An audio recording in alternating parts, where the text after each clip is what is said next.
صلوات بر محمد وآل محمد. اعوذ باللہ من الشیطان الرجیم. بسم اللہ الرحمن الرحیم. الحمد للہ رب العالمین والصلاة والسلام علی سید الانبیاء والمرسلین خاتم النبیین جد الحسن والحسین ابی القاسم مصطفیٰ محمد وآل بیت طیبین الطاہرین المعصومین المظلومین ولعنۃ اللہ علی اعدائہم اجمعین. اما بعد فقط قال اللہ تبارک و تعالی فی کتاب الحکیم وقولہ الحق. بسم اللہ الرحمن الرحیم. انا انزلناہ فی لیلۃ القدر وما ادراک ما لیلۃ القدر. لیلۃ القدر خیر من الف شہر تنزل الملائکۃ والروح فیہا بعزن ربہم من کل امر سلام ہی حتی مطلع الفجر. صدق اللہ العلی العظیم. صلوات بر محمد وآل محمد. عزیزان گرامی، برادران محترم، سوگواران مولائے کائنات، آج کی شب 19 ہے، یعنی اہل بیت کے گھرانے کے لیے قیامت کی شب ہے. اور پروردگار عالم نے اس دنیا میں 3 شبوں کو ایسا باعظمت بافضیلت قرار دیا ہے. ان شبوں کا نام ہے شبہائے قدر.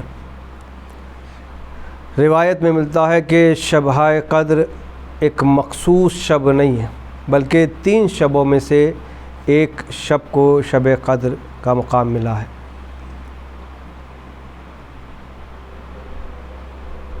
پہلی شب قدر 19ویں ماہ رمضان مبارک جو آج کی تاریخ ہے.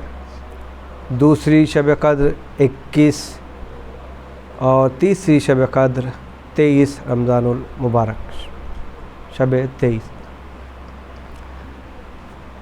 پروردگار عالم نے قرآن مجید میں ارشاد فرمایا کہ انا انزلناہ فی لیلۃ القدر.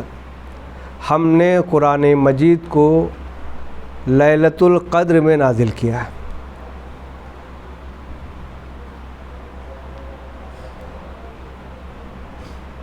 قرآن 2 طریقے سے نازل ہوا ہے، ایک دفعی اور ایک تدریجی. تدریجی یعنی موضوع اعتبار سے. جنگ کے میدان میں جنگ کی آیت نازل ہوئی، صلح کے میدان صلح کے لیے صلح کی آیت نازل ہوئی، یتیموں کی تیمارداری کے لیے موضوع بندی آیتیں نازل ہوئی، 1-1 2-2 یا 1-1 سورہ کر کے نازل ہوئی. اور ایک ہے قرآن دفعتاً نازل ہوا، یعنی پورا کا پورا قرآن رسول خدا کے سینہ مبارک پر نازل ہوا، اور وہ قرآن شبہائے قدر میں نازل ہوا ہے. قرآن کی عظمت کو سمجھنا ہے، رسول کی عظمت کو سمجھنا ہے تو قرآن کی عظمت کو سمجھنا ضروری ہے. اگر یہ قرآن اتنی عظمت والا ہے، اگر یہ قرآن پہاڑوں پر نازل ہوتا تو پہاڑ اس کے بوجھ سے ریزہ ریزہ ہو کر بکھر جاتا.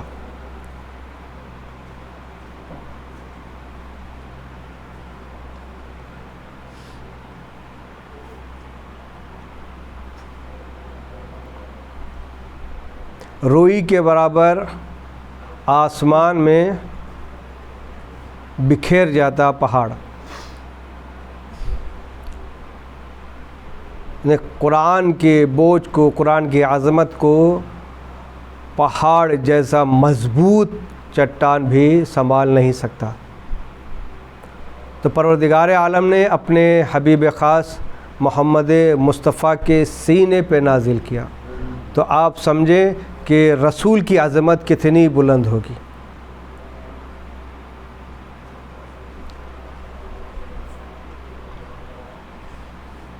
اور خاص کر ماہ رمضان المبارک میں قرآن پڑھنے کا ایک عجیب ثواب ہے. بعض ایام میں اگر قرآن کی ایک آیت پڑھیں گے تو ایک ہی آیت کا ثواب ملے گا، لیکن رمضان مبارک میں اگر انسان قرآن کی ایک آیت کی تلاوت کر رہا ہے تو اسے پورے قرآن کے آیتوں کا ثواب ملتا ہے۔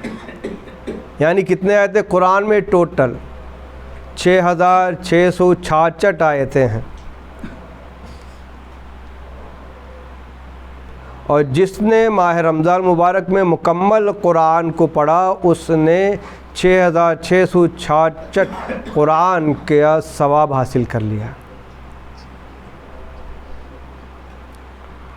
قرآن ہمارے لیے زندہ موجودہ ہے، قرآن نور ہے، قرآن حیات ہے، قرآن سے زندگی ملتی ہے، قرآن سے نور ملتا ہے ہمارے روح کو۔ اگر انسان، روایت میں ہے کہ اگر انسان صدق نیت سے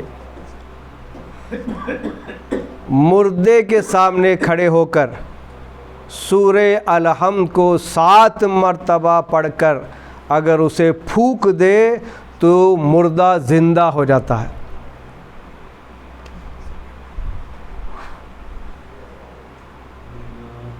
یہ ہے قرآن کی عظمت، لیکن دل صاف ہونا چاہیے، زبان میں پاکیزگی ہونا چاہیے۔ اس کی زندہ مثال یہ ہے قرآن صامت کا موجودہ۔ قرآن ناطق وہ ہے کہ جس کے ایک تکبیر سے زندہ مردہ ہو جاتا ہے اور جس کے ٹھوکر سے مردہ زندہ ہو جاتا ہے۔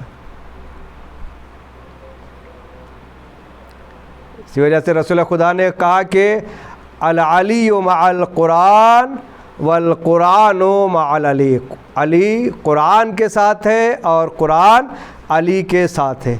جب تک یہ دونوں رہیں گے انسان کامیاب ہوگا، ہدایت پائے گا، لیکن اگر ان میں سے ایک کو ترک کر کے ایک کو اختیار کر لے تو وہ گمراہی کے راستے پر نکل جائے گا۔ قرآن علی کے ساتھ ہے، علی قرآن کے ساتھ۔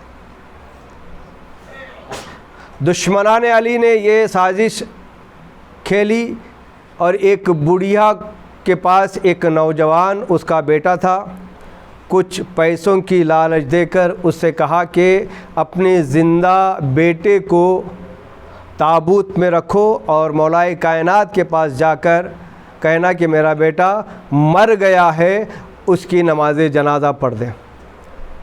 جب علی نماز جنازہ پڑھ دیں گے، کون علی؟ وہ علی جو سلونی کا دعویٰ کرتا تھا، جو کچھ پوچھنا ہے مجھ سے پوچھ لو، اس سے قبل کہ میں تمہارے درمیان نکل جاؤں، تمہارے درمیان سے اٹھ جاؤں۔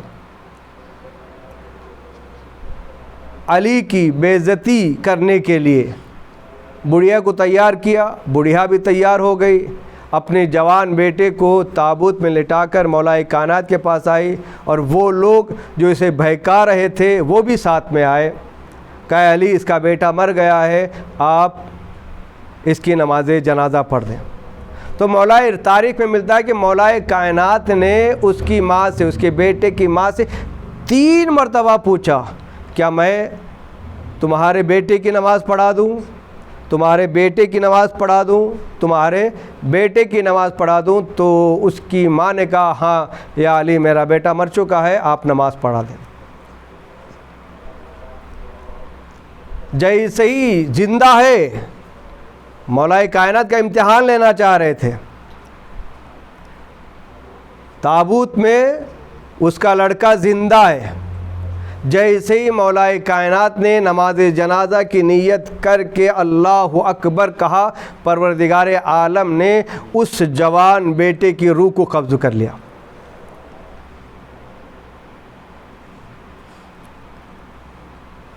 جب نماز جنازہ مکمل ہو گئی، مولا کائنات نے نماز جنازہ کو ختم کیا تو پیچھے پڑنے والے زور زور سے ہنسنے لگے، کہا مارنے لگے، وہ کہنے لگے اے علی تم تو دعویٰ کرتے تھے سلونی کا، میں زمین سے زیادہ آسمان کے راستے کو جانتا ہوں، جو کچھ پوچھنا ہے پوچھ لو۔ اے علی، تمہارے سامنے تابوت کے اندر زندہ نوجوان ہے اور تمہیں یہ تک نہیں معلوم ہوا، تو تمہارا دعویٰ کیسا رہا؟ ہنسنے لگے، کہا لگانے لگے۔ مولا کائنات نے مسکرا کر کہا، پہلے جنازے کا پردہ تو ہٹا کے دیکھو، تب تمہیں معلوم ہوگا۔ جیسے ہی جنازے کا پردہ ہٹایا، چادر ہٹائی، تو دیکھا کہ ابھی چند لمحے پہلے جو نوجوان زندہ تھا اور اسے تابوت میں رکھا تھا، وہ اللہ کے حکم سے اور علی کی تکبیر کی وجہ سے اس کی روح قفس عنصری سے پرواز ہو گئی، یعنی وہ مر چکا تھا، زندہ نہیں ہوا تھا۔ جیسے ہی اس کی ماں نے یہ منظر دیکھا کہ میرا جوان بیٹا مر چکا ہے، فوراً گریہ کرنے لگی، رونے لگی، سر و سینہ پیٹنے لگی، اور مولا کائنات کے قریب آ کر ہاتھوں کو جوڑ کر کہا، مولا مجھے ان لوگوں نے بہکا دیا تھا کچھ پیسوں کے خاطر، میں ان کے بہکاوے میں آ گئی، آپ کا امتحان لینے کے لیے چلے آئی، مولا مجھ سے بہت بڑی غلطی ہو گئی ہے، مجھے معاف کر دو۔ مولا نے معاف کیا اور اپنی ٹھوکر مار کر کہا، قم باذنی، اے مردہ زندہ ہو جا میرے حکم سے۔ جیسے ہی مولا کائنات نے ٹھوکر ماری، وہ مردہ زندہ ہو گیا۔ یہ ہے قرآن ناطق مولا کائنات۔ تو پروردگار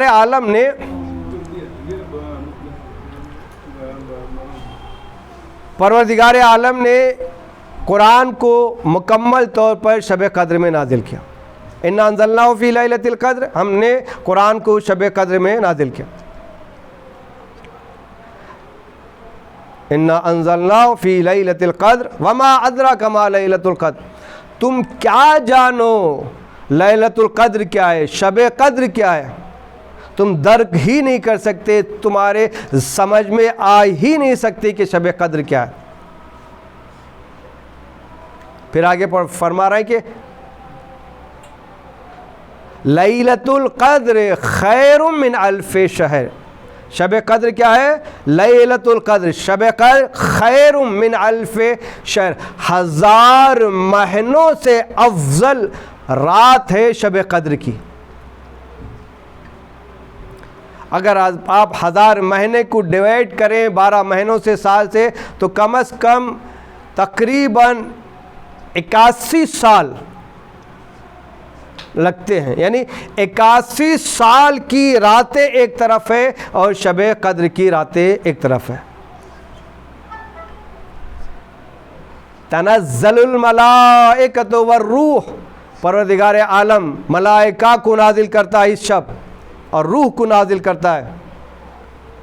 فیہا بِإِذْنِ رَبِّهِم مِّن كُلِّ أَمْرٍ سلام ہے حتی مطلع الفجر، اور پروردگار عالم کے حکم سے وہ انسانیت کے لیے سلامتی کی دعا مانگتے ہیں، سلامتی لے کر آتے ہیں یہاں تک کہ فجر کی نماز تک۔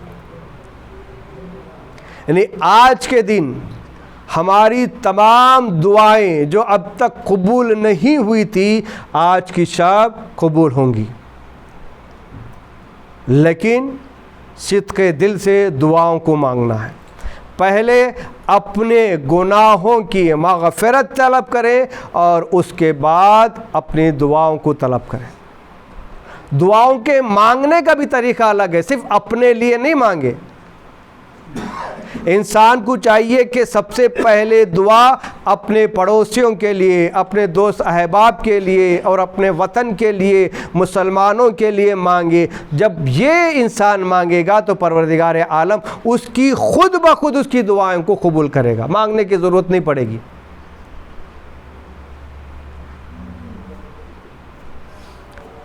تو لہذا آج کی شب حتماً کوشش کریں کہ شب بیداری کریں، عبادت میں گزاریں، فالتو گفتگو سے پرہیز کریں، تاکہ ہم اس شب کی فضیلت کو جانیں اور اس کا ثواب حاصل کریں۔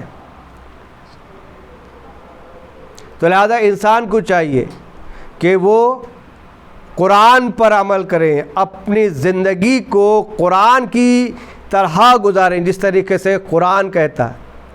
قرآن نور ہے، قرآن شفا ہے، قرآن زندگی دینے والی کتاب ہے۔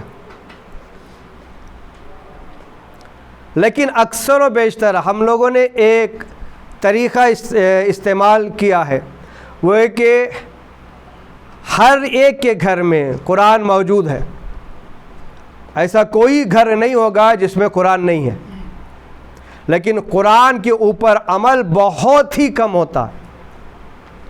ہم قرآن کو لیتے ہیں اور بہترین مخمل کے کپڑے میں لپیٹ کر، اور اس کے بعد لپیٹنے کے بعد صندوق میں رکھتے ہیں اور صندوق کو بند کر کے اوپر رکھ دیتے ہیں۔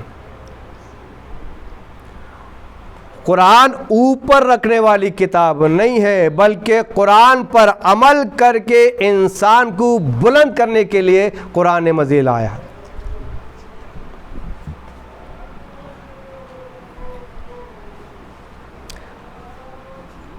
قرآن حیات ہے، میں نے کہا تھا کہ مردہ زندہ ہو جاتا ہے۔ قرآن نور ہے، نور کیسے دیتا ہے؟ یہ کتاب جو ہے نور کیسے دیتا ہے؟ ایک مثال میں آپ کے ذریعے آپ کے سامنے پیش کروں۔ اب یہ لائٹ جل رہی ہے، روشن ہے، جس کی وجہ سے ہمیں نور مل رہا۔ لائٹ بند ہو گئی تو اندھیرا ہی اندھیرا ہے، نظر نہیں آئے گا۔ قرآن بھی ہمیں اسی طریقے سے نور بخشتا ہے۔ اس کی ایک مثال دے دوں آپ کو تاکہ آپ کو واضح ہو جائے۔ ہمارے اکثر و بیشتر گھروں میں یو پی ایس کا استعمال کرتے ہیں، جہاں بھی جو ہے یو پی ایس ہے بیٹری کے ساتھ۔ یو پی ایس کا کام کیا ہے؟ یو پی ایس کا کام ہے جو مرکز سے بجلی آتی ہے، کرنٹ آتا ہے، وہ کرنٹ کو، اس بجلی کو اپنے اندر جمع کرتا ہے، جمع کرتا ہے نا بجلی کو۔ جب مرکز سے بجلی ختم ہو جاتی ہے، یعنی بجلی چلی جاتی ہے، تو یو پی ایس کے اندر جو کرنٹ اپنے اندر جمع کیا ہوا ہے وہ اپنے پاور کو باہر نکالتا ہے، اسی طریقے سے روشنی دیتا ہے جس طریقے سے مرکز سے روشنی آتی ہے۔ یعنی وہ انسان کو اندھیرے میں نہیں رکھتا، اسی طریقے سے نورانی کر دیتا ہے۔ اسی طریقے سے قرآن ہے، قرآن مرکز ہے، انسان کی روح جو ہے مرکز ہے، قرآن نور ہے۔ جب انسان قرآن کی تلاوت کرتا ہے، قرآن کے اوپر عمل کرتا ہے، یہ جو دل ہے نا ہمارا، یہ اس دل میں اس کا نور جمع ہوتا رہتا ہے۔ یہ دل یو پی ایس ہے ہمارے لیے۔ جب تک انسان زندہ رہتا ہے کیا کرتا ہے؟ کلام کرتا ہے، دیکھتا ہے، ہاتھ چلاتا ہے، سب کچھ۔ جب انسان قرآن پڑھتا ہے، یہ دل جو ہمارا یو پی ایس ہے، یہ قرآن کے نور کو جمع کرتا رہتا ہے، جمع کرتا رہتا ہے، جمع کرتا ہے۔ جیسے کہ بجلی ختم ہونے کے بعد جو ہے اندھیرا ہو جاتا ہے اور یو پی ایس جو ہے اس کو روشنی بخشتا ہے اندھیرے کو، اسی طریقے سے جب پروردگار عالم کے حکم سے ملک الموت آ کر ہماری روح کو قبض کر لیتے ہیں تو، اور ہمیں ایک اندھیری کوٹری میں، قبر میں لٹا کر لوگ باہر آ جاتے ہیں، اندھیری ہے، وہاں پر یہ قرآن نورانی بن کر، نور ساتے ہو کر ہماری مدد کرتا ہے۔ تو انسان کو چاہیے کہ وہ قرآن پر عمل کرے اور قرآن کی زندگی کو اختیار کرے۔ آج کی زندہ مثال ایران ہے۔ ایران نے قرآن کے اوپر عمل کیا ہے، اتنے سانکشن لگنے کے باوجود، اتنے پابندیاں لگنے کے باوجود ایران کے پاس وہ ہتھیار ہیں جو کئی ملکوں کے پاس نہیں ہے۔ یہ وجہ کیا ہے؟ اس لیے کہ ایران نے قرآن کا دامن تھاما ہے، ایران نے اہل بیت کا دامن تھام رکھا ہے، اور اسی قرآن سے، انہی اہل بیت سے انہیں قوت ملتی ہے۔ اور جو انسان اللہ کا ہو جاتا ہے، جو اپنی زندگی کو انسان اہل بیت کے سیرت سے متصل کر لیتا ہے، وہ کسی شخص سے نہیں ڈرتا، کسی پاور سے نہیں ڈرتا، کسی سپر پاور سے نہیں ڈرتا۔ دنیا کی مثالیں دے لے کہ ہر ملک امریکہ سے ڈرتا ہے، ہر ملک امریکہ سے آنکھیں ملانے سے جو ہے کتراتا ہے، کہیں ہمارے اوپر حملہ نہ کر دے، کہیں ہمیں مسمار نہ کر دے۔ لیکن ایران واحد ایسی شخصیت ہے جو آنکھوں میں آنکھیں ڈال کر کہہ رہا ہے کہ ہم اہل بیت کے ماننے والے ہیں، ہم کربلا کے ماننے والے ہیں، ہم قرآن کے ماننے والے ہیں، ہم تم سے ڈرنے والے نہیں ہیں، ہم ڈرتے ہیں تو صرف اور صرف اللہ کی ذات سے ڈرتے ہیں۔ تو لہذا انسان کو چاہیے کہ وہ قرآن پر عمل کرے۔ اگر انسان قرآن پر عمل کرے گا تو اس کی زندگی آباد رہے گی، یہاں بھی اور قیامت میں بھی۔ ایک صلوات پر محمد و آل محمد پر۔ تو لہذا تو اللہ آج اسی ناطق قرآن کی ضربت کی شب ہے۔ مولا کائنات کا رمضان مبارک میں دستور تھا، ہر روز ایک ایک بیٹے کے گھر مہمان ہوتے تھے۔ شب 19 تاریخ میں لکھا ہے کہ جناب ام کلثوم کے گھر جناب مولا کائنات مہمان بنے تھے۔ جیسے امام مولا کائنات اپنی بیٹی کے گھر آئے، تمام رات عبادت کی۔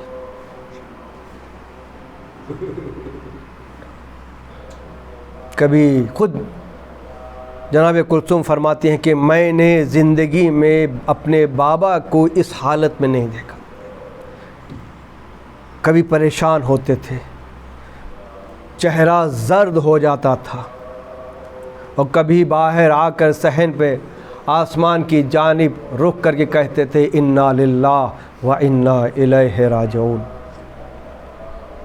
سحری کا وقت آیا، دسترخوان بچھا، جناب ام کلثوم نے 2 غذائیں رکھی تھی، روٹی کے ساتھ نمک اور دودھ رکھا ہوا تھا۔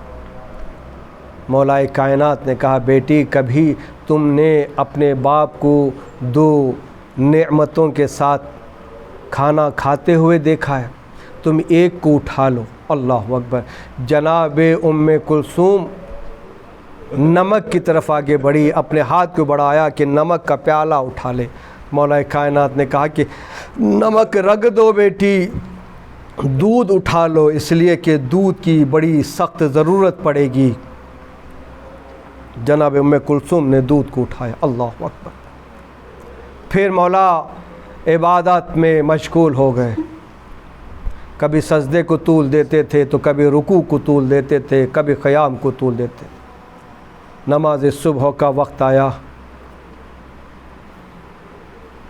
جناب مولا کائنات اپنی بیٹی کے گھر سے جیسے ہی قدم باہر نکلے، ام کلثوم کے گھر پر بطخیں پلی ہوئی تھیں۔ بطخیں قریب آ کر مولا کائنات کے دامن کو پکڑ کر بے زبانی سے کہہ رہی تھی اے مولا آپ آج کی شب نہ جائیں، آج کی شب یہیں پر رہیں۔ اللہ اکبر۔ بطخوں کو بھی معلوم، حیوانوں کو بھی معلوم ہو گیا تھا کہ آج اگر میرا مولا جائے گا تو اس کے سر پر ضربت لگے گی۔ الغرض مولا کائنات کوفے کی مسجد میں آئے اور مصلی پر کھڑے ہو کر سب سے پہلے جیسے ہی کوفے کی مسجد کے دروازوں کو کھولا، کیا دیکھا کہ قاتل ابن ملجم اوندا لیٹا ہوا ہے۔ مولا کائنات نے اپنے قاتل کو اٹھایا، کہا ہے ابن ملجم، عبد الرحمن ابن ملجم اٹھو، نماز کا وقت ہو گیا۔ اللہ کتنا رحم دل تھا میرا مولا، اپنے قاتل کو نماز کے لیے جگا رہا تھا۔ علی نے اذان دی، تاریخ میں ملتا ہے کہ علی کی یہ اذان کوفے کے ہر فرد نے سنی ہے۔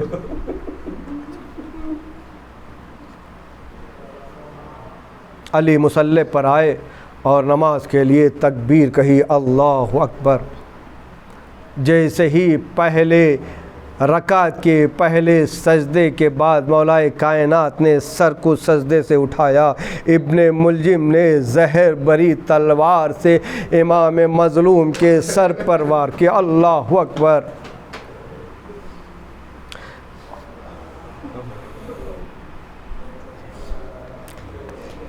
امام کا سر شگافتہ ہو گیا۔ اللہ اکبر۔